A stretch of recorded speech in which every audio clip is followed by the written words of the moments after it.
many unstable factors in their embryonic stage, which was just the conclusion he came to in extreme fear.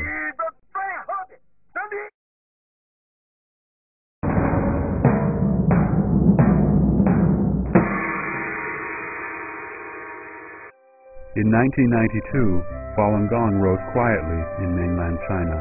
At first, many people regarded it as a type of Qigong with an especially powerful ability to keep people healthy and fit. However, people gradually realized that the essence of Falun Gong is to teach people to become better based upon the principles of truthfulness, compassion, and tolerance. 如果不是亲眼所见，你很难会相信有如此多的人自发地聚在一起锻炼身体。 Although the concept of truthfulness, compassion, and tolerance benefits any society and people with no negative effects, the Communist Party had its own methods of belief and mind control. From the day the party seized power, it started to poison and deprive Chinese people's minds in an organized way, which in China is known as being tamed by the tools of the party. 我们的国家既无外债，又无内债，市场繁荣，物价稳定，人民群众购买力不断。 During more than 50 years of brainwashing the populace, the party has always taken atheism as the absolute truth in its propaganda and educational system. Because the legitimacy of the communist regime was based on materialism and the wish to build a heaven on earth, it could only rely on the leadership of the vanguard in the world, namely, itself, the Communist Party.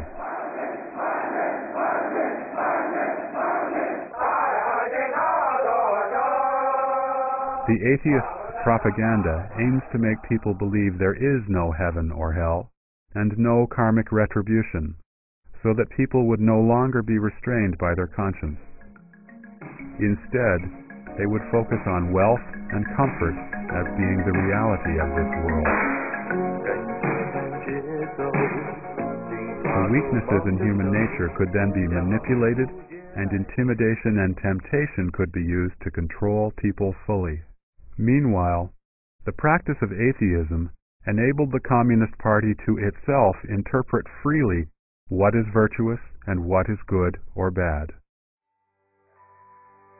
However, theism gives people an unchanging standard of good and bad. Falun Gong practitioners evaluate right or wrong based on truthfulness, compassion, and tolerance. This obviously hinders the CCP's efforts to unify people's thinking. Moreover, those with strong beliefs are able to see through life and death. The illusions of the secular world do not move them. They take the temptations of the earthly world and threats to their lives lightly, thus rendering the Communist Party feeble in any efforts to manipulate them.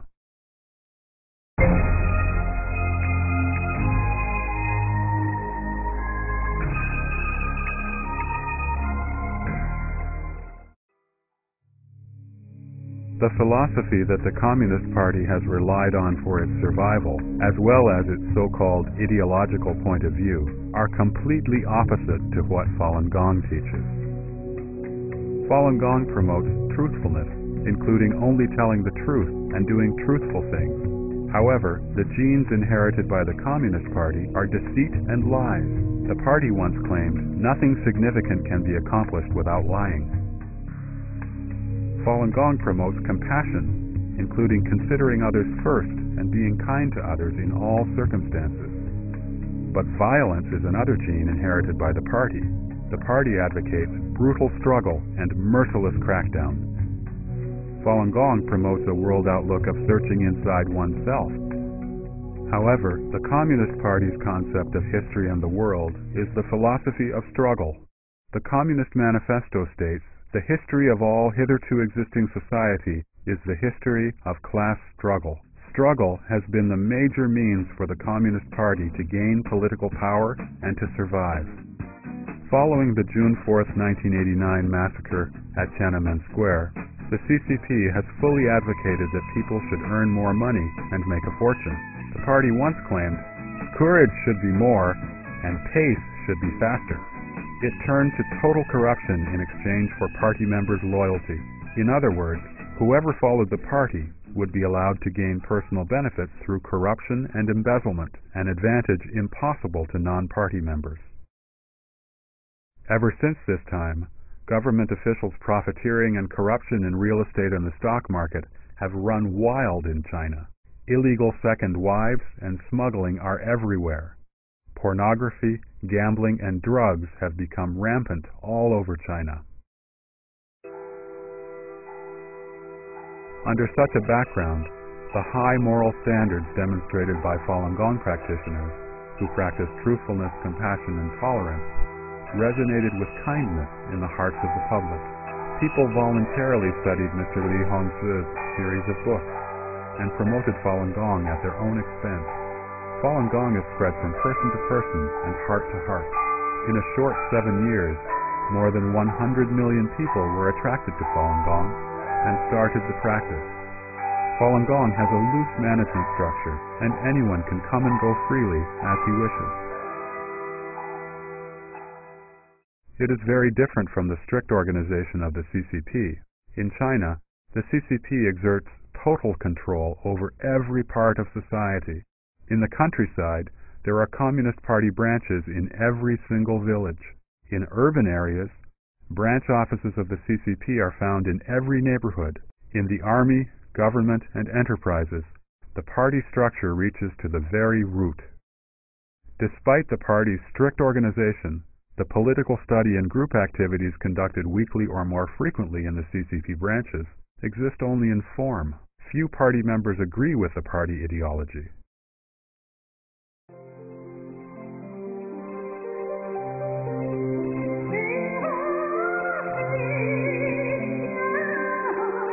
On the contrary, Falun Gong is a mirror of righteousness, which by its very nature reveals all the unrighteousness of the CCP.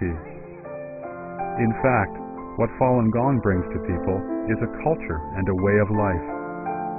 It is an ancestral culture and the root of Chinese traditions, which the Chinese people had lost long ago. Once this traditional morality was accepted by the public, nothing could prevent it from flourishing rapidly. Chinese traditional beliefs have been forcibly shut down and tampered with by the Communist Party for decades. It would be the choice of history to return to tradition. It would be the path of return chosen by the vast majority of people after tribulations and misery. When given such a choice, people can certainly distinguish between right and wrong and are likely to leave wickedness behind. This amounts to a fundamental denial and abandonment of what the Communist Party has promoted. 今天一大早，上海体育中心人头攒动，本市近万名爱好法轮大法的练功者汇聚一处进行推广表演。Just when more and more people started to practice Falun Gong and save a large amount of medical expenses for the country, and social morality began improving gradually, the CCP's evil nature started to show its effect. From 1994, the CCP's primary organ for watching the country's people, the Public Security Ministry, began suppression, monitoring, and investigation of Falun Gong, with the intent to fabricate accusations that could be used to frame Falun Gong. In 1996, Guangming Daily published articles denouncing Falun Gong's ideology for no reason. After that, politicians with backgrounds in public security, or disguised as so-called scientists, continually harassed Falun Gong in the state-controlled press. At the beginning of 1997, Logan, secretary of the Political and Judiciary Committee of the Central Committee of the CCP, took advantage of his power and ordered the Public Security Bureau to carry out a nationwide investigation of Falun Gong with the intention of finding charges to justify a ban on Falun Gong. After it was reported from around the country that no evidence had been found, Logan issued a circular entitled Notice Regarding the Investigation of Falun Gong through the First Bureau of the Public Security Ministry. First, he charged Falun Gong with being an evil cult and then